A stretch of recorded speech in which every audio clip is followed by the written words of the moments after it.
छाया पुरुष का अनुष्ठान। जब 1938 में संकीर्तन का मंत्रांक निकला तो वह बहुत ही लोकप्रिय हुआ और शीघ्र ही अलभ्य हो गया। इस विशेषांक की सामग्री में छाया पुरुष की साधना एक लेख था। इससे सुदर्शन जी आकर्षित हुए क्योंकि साधन का मंत्र सात्विक था। ओम तत्सत परमात्मने नमः। रात्रि के एकांत में अपने पीछे दीपक रखकर अपनी छाया पर त्राटक करना था। साधन में नियम भी साधारण थे। आप लोगों से मैं एक निवेदन करना चाहूंगा कि इसमें तो सारी बातें बताई गई हैं, तो प्लीज इसको ट्राई करने की कोशिश ना करें, क्योंकि कहीं ना कहीं श्री सुदर्शन जी पे भगवान कृष्ण की असीम कृपा थी। बचपन से ही उनमें बहुत भक्ति भाव था, तो कहीं ना कहीं वो उनके साथ थे और उनका मार्गदर्शन कर रहे थे। और जैसा कि आप लोगों ने इससे पहले सुना है कि दाऊ जी से उन्हें दीक्षा भी मिल चुकी थी, तो उसके बाद उन्होंने ये किया था। तो अगर आपके कोई गुरु हैं जिनसे आप दीक्षा ले चुके हैं तो आप उनसे अवश्य पूछिएगा अगर आप ये साधना करना चाहते हैं। नहीं तो सिर्फ सुन के पढ़ के आप ये प्रयास करने की कोशिश नहीं कीजिएगा। साधन में नियम भी साधारण थे। एकांत में रात्रि को केवल लंगोट लगाकर अपनी छाया पर त्राटक करना। जो दीपक पीछे रखा जाए उसे वहां से हटाना नहीं। 40 दिन से 6 महीने के बीच छाया सजीव हो जाएगी। उससे डरना नहीं जब तक वह स्वयं ना बोले। जब वह बोलेगी तो तुमसे कोई प्रतिज्ञा कराएगी, अन्यथा प्राण भय है। जब छाया पुरुष सिद्ध हो जाएगा तब तुम्हारे द्वारा बताए कार्य कर देगा। छाया पुरुष सिद्ध करने का सुदर्शन जी का एक ही उद्देश्य था कि छाया पुरुष से मैं जंगल की वनस्पतियां, औषधियां मंगवा लिया करूंगा जिससे लोकहित हो। साधना प्रारंभ हो गई। महीने या 40 दिन में नहीं, अपितु 15 दिन में ही छाया मोटाई में आने लगी। अगले दिन से कमरे में इधर उधर घूमने लगी। 19वें दिन उसके नेत्र चमकने लगे। अब केवल इतना ही शेष था कि वह स्वयं बोले। 19वें दिन रात्रि को जब अनुष्ठान कर रहे थे, उन्हें अचानक झपकी आ गई और उन्होंने देखा एक हाथ से कन्हई ने मुझे छूकर दूसरे हाथ से दीपक की ओर संकेत किया और बोले, दादा, या तो ये रहेगा या फिर मैं रहूंगा। दोनों एक साथ नहीं रह सकते। अचकचाकर वे जाग पड़े। यह क्या, मैं रहूंगा? क्षणार्ध में बात समझ में आ गई। मेरा कन्हई वचन दे रहा है कि यदि छाया पुरुष नहीं रहेगा तो यह तो निश्चित रहेगा। बस सुदर्शन जी को निर्णय करने में एक क्षण भी नहीं लगा। उन्होंने तुरंत त्राटक के लिए जो दीपक स्थापित किया था उसे उठाकर खिड़की के बाहर फेंक दिया। लोटे का जल गिरा दिया। जैसे ही खिड़की खोलकर दोनों चीजें फेंकी, वैसे ही पूरे शरीर में कपकपी हुई और मूर्छित होकर गिर गए। कमरे से बाहर ना निकलने पर नेपाली लड़के ने घंटी बजाई, पुकारा और द्वार खटखटाया।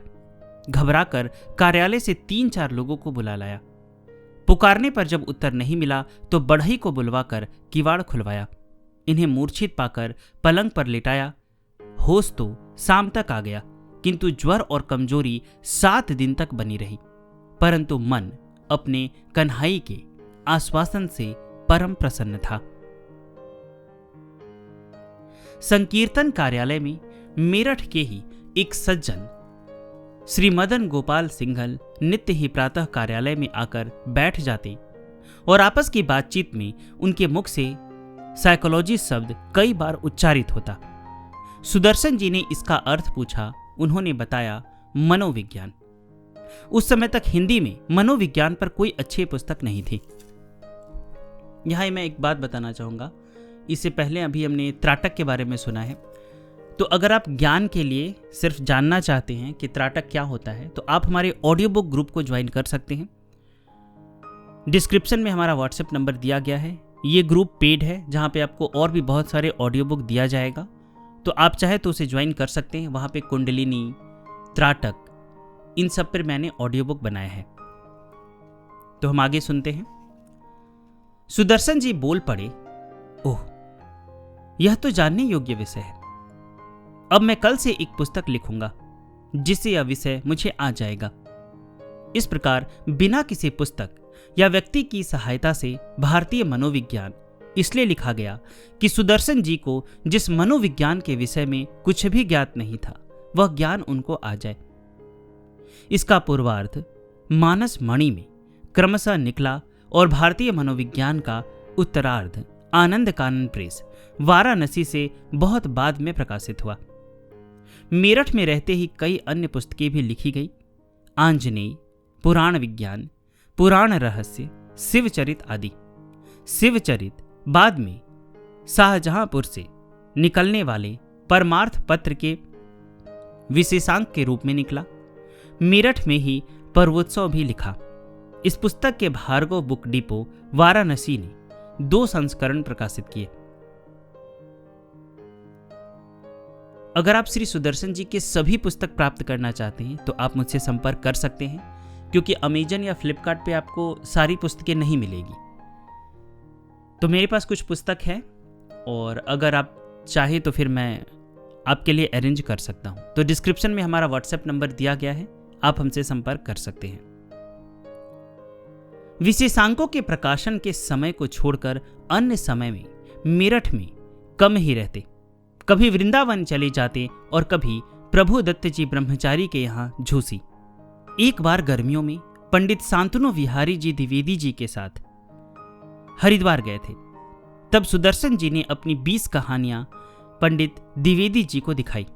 उन्होंने अपने पास रख ली और गोरखपुर गए तब पूज्य भाई जी श्री हनुमान प्रसाद जी पोद्दार को दे दी।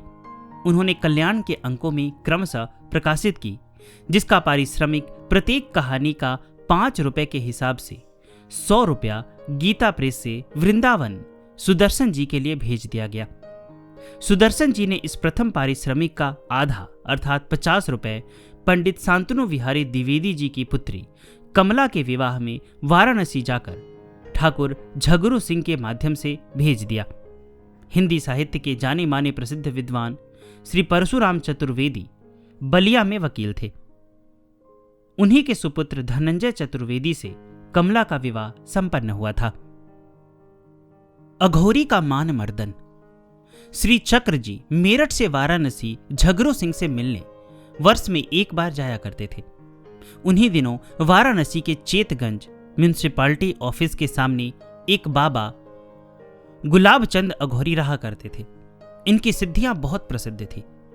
ये अजाब एक खल्क नाम का उर्दू साप्ताहिक पत्र भी निकालते, स्वयं लिखते और स्वयं ही छपाते। अमावस्या को इनके यहां सत्संग भी होता। सुदर्शन जी भी वहां कभी कभी चले जाते थे। बाबा के कई चमत्कार प्रसिद्ध थे। एक चमत्कार सुदर्शन जी ने भी देखा था। बाबा तंबाकू भी पीते थे, किंतु उनके धुएं में कभी दुर्गंध नहीं आती थी, जबकि सुदर्शन जी को तंबाकू का धुआं असहनीय था। एक बार अघोरी संत सुदर्शन जी पर बड़े प्रसन्न हो गए और उल्लासपूर्वक कहा, कुछ मांग ले। सुदर्शन जी ने मांगना अस्वीकार कर दिया। कुछ अप्रसन्न होकर अघोरी ने 2 बार पुनः कहा, अरे मांग भी ले। अघोरी प्रायः सहज प्रसन्न नहीं हुआ करता। सुदर्शन जी को उनके 3 बार कहने पर आवेश आ गया। सोच लीजिए, जो मैं मांगने जा रहा हूं वह देंगे आप?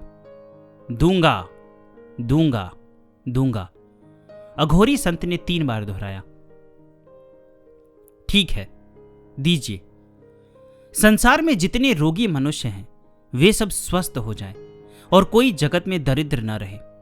सुदर्शन जी ने दृढ़तापूर्वक ओजपूर्ण स्वर में कहा। महात्मा गुलाब चंद अघोरी फूट फूट कर रो पड़े। उन्होंने सुदर्शन जी के पैर पकड़ लिए। बाबू, तुमने आज अघोरी का अभिमान नष्ट कर दिया। इस अघोरी बाबा ने एक बार एक मरे हुए मुसलमान नौजवान को जीवित कर दिया था, जिसे कब्र में भी गाड़ दिया गया था। बाबा ने इस शर्त पर कब्र खुदवाई कि यदि वह जीवित न हो सके तो मुझे दफना देना।